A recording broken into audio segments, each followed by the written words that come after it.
আপুনি জানেনে পুৰীত আছে এখন লুকাই থকা বৃন্দাবন। হয়, এই ঠাইটোকে কোৱা হয় গুপ্ত বৃন্দাবন। আজি আমি ইয়াৰ ৰহস্য আৰু ইতিহাস জানিম।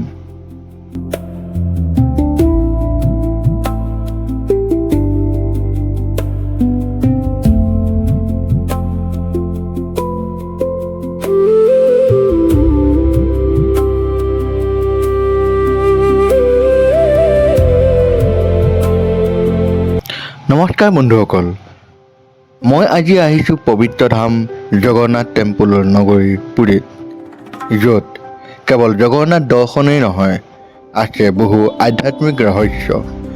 তাৰ ভিতৰত এটা হৈছে গুপ্ত বৃন্দাবন। গুপ্ত বৃন্দাবন মানে হৈছে লুকাই থকা বৃন্দাবন। বৃন্দাবন য'ত লৰ্ড শ্ৰীকৃষ্ণই শৈশৱ লীলা কৰিছিল। সেই একে অনুভূতি আৰু আধ্যাত্মিক শক্তি পুৰীত লুকাই আছে বুলি বিশ্বাস কৰা হয়।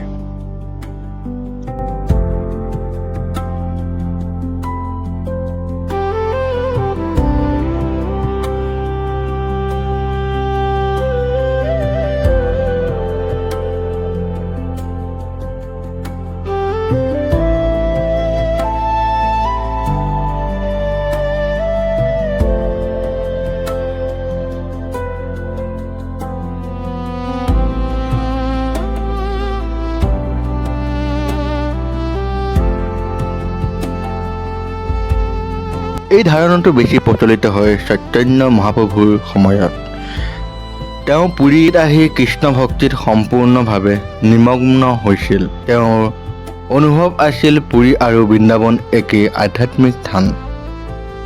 লৰ্ড জগন্নাথ কৃষ্ণৰ ৰূপ বুলি ধাৰণা কৰাও হৈছিল। বিশেষকৈ ৰথযাত্ৰাৰ সময়ত এইটো বিশ্বাস কৰা হয় যে জগন্নাথ স্বয়ং বৃন্দাবনলৈ উভতি গৈছে।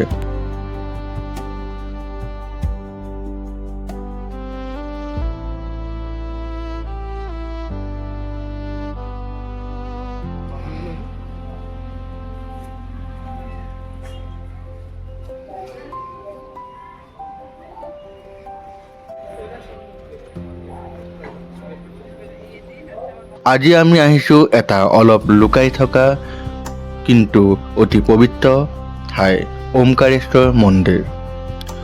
ওমকাৰেশ্বৰ টেম্পল হৈছে ভগৱান লৰ্ড শিৱৰ এখন পুৰণি মন্দিৰ, যি পুৰীৰ আধ্যাত্মিক জীৱনৰ এটা গুৰুত্বপূৰ্ণ অংশ। কথা আছে যে পুৰী ধামৰ ৰক্ষা কৰিবলৈ শিৱ নিজেই ইয়াত ওমকাৰ ৰূপত বাস কৰে। ওম শব্দটো হৈছে সৃষ্টি আৰু বিশ্ব ব্ৰহ্মাণ্ডৰ মূলধনী। সেইবাবে এই মন্দিৰৰ নাম হৈছে ওমকাৰেশ্বৰ। স্থানীয় বিশ্বাসৰ অনুসৰি জগন্নাথ ধাম সম্পূৰ্ণ হ'বলৈ শিৱৰ উপস্থিতি অত্যন্ত প্ৰয়োজন। সেইকাৰণে লৰ্ড জগন্নাথৰ ধামত শিৱৰ এই মন্দিৰটো অতি পবিত্ৰ বুলি ধাৰণা কৰা হয়।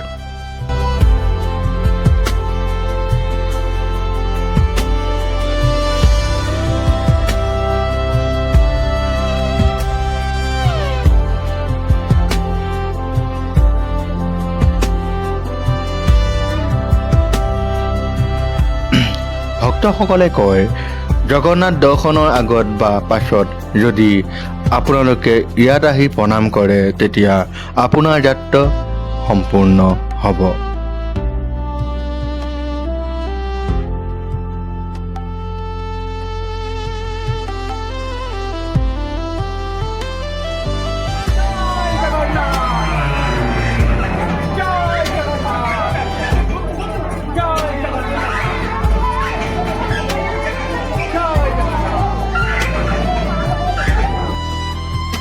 এই ঠাইটো হয়তো ডাঙৰ মন্দিৰৰ দৰে নহয়, কিন্তু ইয়াৰ আধ্যাত্মিক শক্তি আৰু শান্তি অনুভৱ কৰিব পাৰি।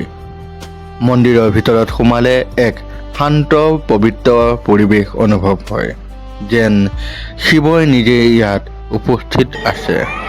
আৰু ক'ব গ'লে বৰ্তমান এতিয়া আছোঁ ওমকাৰেশ্বৰ মন্দিৰ, হয় ওমকাৰেশ্বৰ টেম্পলত আছোঁ। আৰু পৰিৱেশটো বহুত ভাল আৰু যি চক্ৰ দেখা পাইছে সেয়া চক্ৰত দেখা পাইছে সেয়া জগন্নাথ যেতিয়া যাত্ৰা হয় সেই যাত্ৰাৰ যি চকা সেই চকা ইয়াত সংৰক্ষণ কৰি ৰাখিছে আৰু সেই চকাই আপোনালোকৰ দৃশ্য দেখুৱালোঁ বহুত ভাল লাগিছে এটা পৰিৱেশ শান্তি পৰিৱেশ আৰু এতিয়া ইয়াত ক'ব গ'লে যিবিলাক মূৰ্তি আছে সেইবিলাক পেইণ্টিং চিত্ৰ অংকন কৰি আছে ত' ভাল লাগিছে এই পৰিৱেশটো এতিয়া আৰু বাকী দৃশ্য আপোনাক এনেকৈ দেখাই আছোঁ চাই থাকক আজি ভিডিঅ' এয়া হনুমান যেতিয়া সাগৰ পাৰ কৰিছিলে হনুমান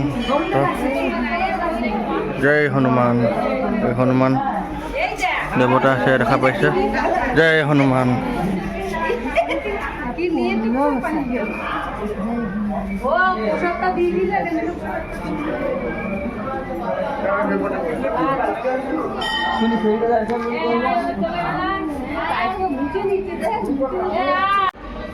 জয় জগন্নাথ মহাপ্ৰভু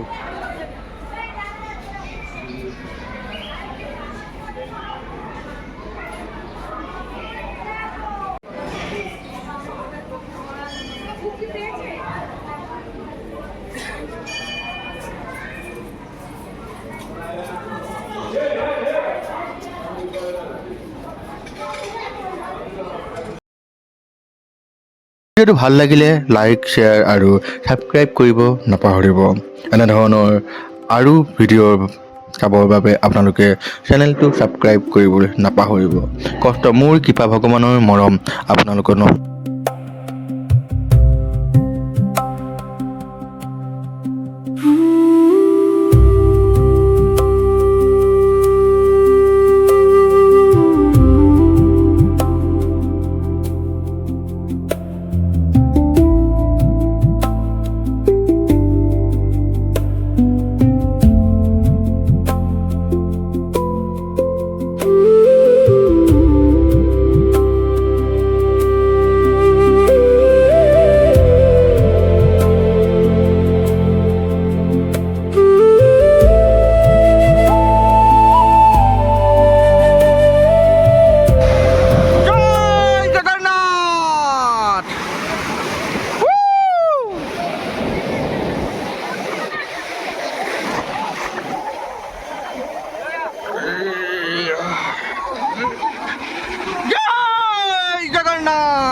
জয় সমুদ্ৰ দেৱতা